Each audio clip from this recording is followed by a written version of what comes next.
ഇങ്ങനെ സങ്കല്പിക്കുക: ഒരു സുപ്രഭാതത്തിൽ നിങ്ങൾ ഉണരുമ്പോൾ കഴിഞ്ഞ കാലങ്ങളിലുണ്ടായ തെറ്റുകൾ, തോൽവികൾ, നിരാശകൾ, വേദനകൾ ഇവയൊക്കെയും പൂർണ്ണമായി ഓർമ്മയിൽ നിന്ന് മാഞ്ഞു പോകുകയും ശുദ്ധമായ വെള്ള കടലാസ് എങ്ങനെയോ അപ്രകാരം ഒരു പുതിയ തുടക്കം ലഭിക്കുകയും ചെയ്യുകയാണെങ്കിൽ, ഞാൻ അവരുടെ അകൃത്യങ്ങളെക്കുറിച്ച് കരുണയുള്ളവനാകും, അവരുടെ പാപങ്ങളെ ഇനി ഓർക്കുകയും ഇല്ല എന്ന് കർത്താവിന്റെ അരുളപ്പാട്.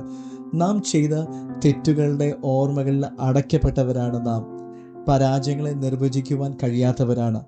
എന്നാൽ നമ്മുടെ എല്ലാ പാപത്തെയും അതിൻ്റെ ഓർമ്മകളെ പോലും ക്ഷമിക്കുകയും മറക്കുകയും ചെയ്യുന്ന കർത്താവ് ഓർക്കുമ്പോൾ ലജ്ജ ഉളവാക്കുന്ന വിഷയത്തെ പോലും കടലിൻ്റെ ആഴങ്ങളിലേക്ക് എറിഞ്ഞു കളയുന്നു.